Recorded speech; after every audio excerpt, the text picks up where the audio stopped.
Samsung's cheapest 2025 Neo QLED TV has the same 144Hz gaming features as its $2,000 flagship model. On paper, that makes them sound almost identical, but once you actually look closer, the processor, the backlighting, even how the screen handles glare, the gap between the QN90F, 80F, and 70F couldn't be bigger. I dug through expert tests, real customer reviews, and the fine print in the specs to figure out where Samsung's marketing ends and reality begins. Stick around because by the end of this video, you'll know exactly which one belongs in your living room and which one you should skip. If you're looking for the best deal on any of these TVs, I've included updated links in the description. So check those out for the latest prices and availability. The first thing you notice when unboxing these TVs is just how sleek they all look. Samsung calls it the Air's slim design. And across the QN90F, 80F, and 70F, the panels are impressively thin, with almost no bezel. That's a win if you're after a modern look that blends into your space. But here's where the differences start to show. The QN90F being the flagship feels a little more premium, not just because of the finish, but because of practical touches like its sturdier stand and slightly more solid construction. The QN80F follows close behind, but some users reported the larger sizes can feel a bit wobbly and less wall-mounted. And with the QN70F, that budget-friendly price tag comes with thinner build materials and the least stable stand of the three. In real-world terms, all three will look great mounted on a wall. But if you are planning to use the stand and want peace of mind, the QN90F is the safest bet. When you sit down in front of any of these TVs, the first impression is brightness. Samsung's 2025 Neo QLED lineup is built on mini LED technology, and it delivers the kind of punchy highlights and vibrant color that regular LEDs simply can't match. But the way each model handles that brightness and the detail in darker scenes varies a lot. The QN90F stands at the top for a reason. It uses Samsung's most advanced quantum matrix technology, plus with thousands of dimming zones working behind the scenes. Pair that with the NQ4AI Gen 3 processor powered by 128 neural networks, and you get a picture that adapts in real time, sharpening details, reducing blooming, and pulling out subtle color tones that might otherwise be lost. Reviewers have gone as far as to say it rivals OLED and black levels, which is something almost no LED TV can claim. In a bright living room, this is the one TV that holds its own without needing blackout curtains. The QN80F scales things back slightly. It's still a full-array mini-LED panel, but with fewer dimming zones and the Gen 2 AI processor instead of Gen 3.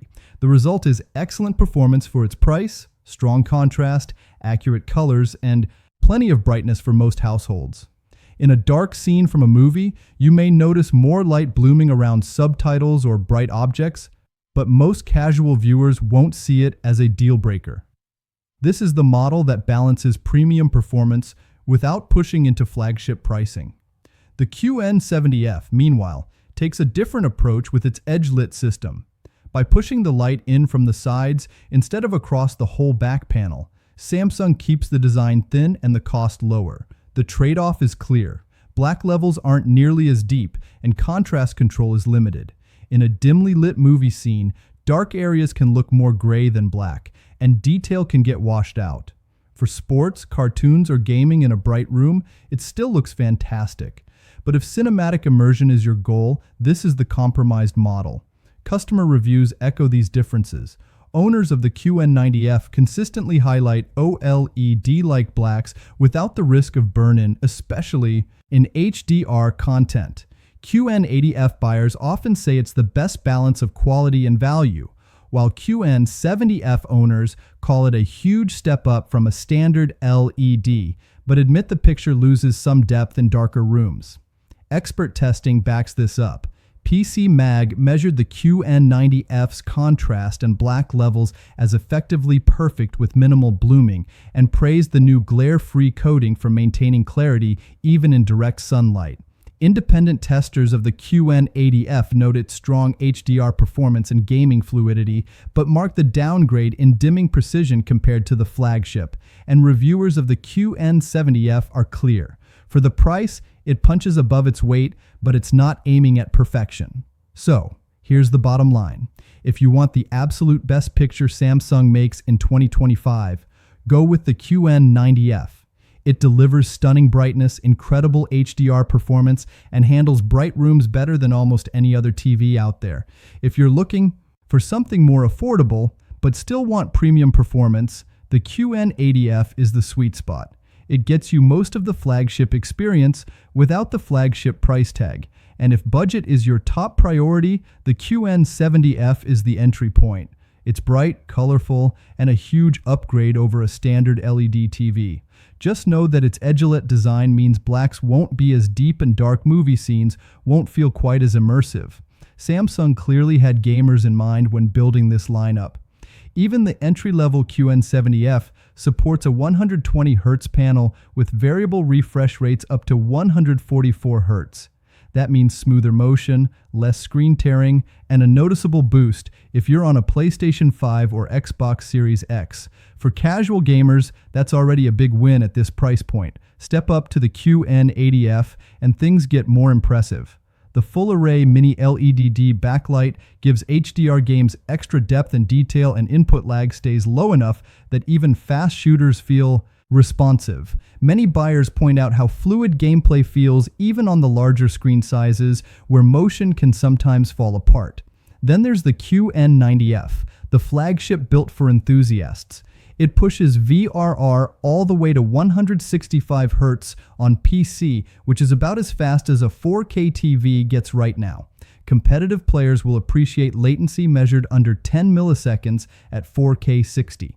And the glare-free coating makes a real difference if you're gaming in a bright room. No distracting reflections, just pure focus on the game. So if gaming is your priority, the QN90F is the one to beat. It's built for serious players who want every possible advantage. The QN80F strikes the perfect balance, delivering smooth, responsive performance that's ideal for console gaming without stretching the budget too far.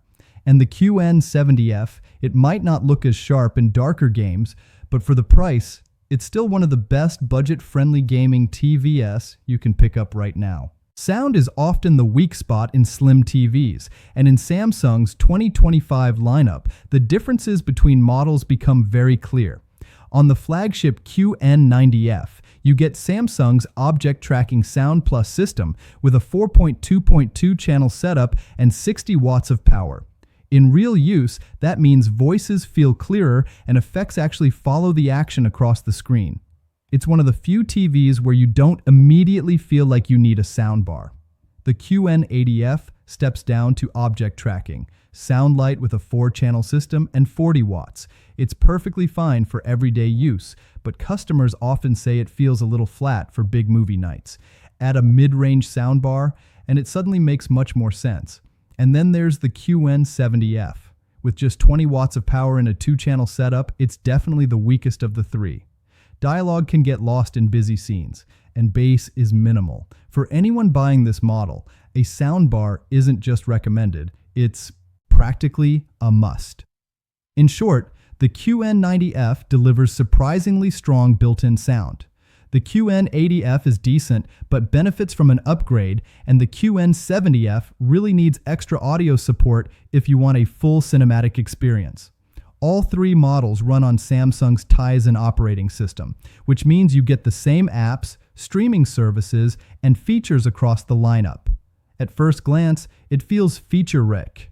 Built-in voice assistants, cloud gaming, and even support for Samsung's SmartThings ecosystem. But both experts and everyday users point out the same frustration. Tizen can feel cluttered. Settings are often buried too deep in menus, and the layout pushes Samsung's own content recommendations a little too aggressively. The solar-powered remote doesn't help much either, since it lacks a dedicated input button, which buyers frequently mention as an annoyance. On the bright side, Samsung has committed to 7 years of software updates for these TVs. That means the QN90F, QN80F, and QN70F will stay current with new features and app support for longer than most competitors. So, while the smart features are powerful, the overall experience isn't as smooth or intuitive as something like Google TV or Roku. If you're comfortable spending a few minutes learning the menus, it's fine. If you value simplicity, you might find yourself plugging in a streaming stick just for convenience. The price tells the real story of how these TVs stack up. At the top, the QN90F is Samsung's flagship 4K Neo QLED.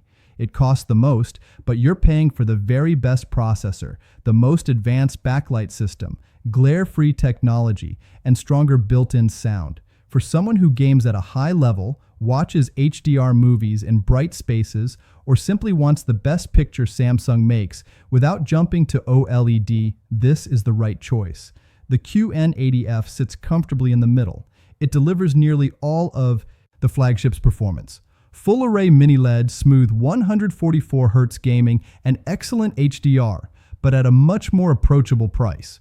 If you're a console gamer, a Netflix fan, or just want one TV that balances quality and cost, this is the model that makes the most sense. And then there's the QN70F, the budget option.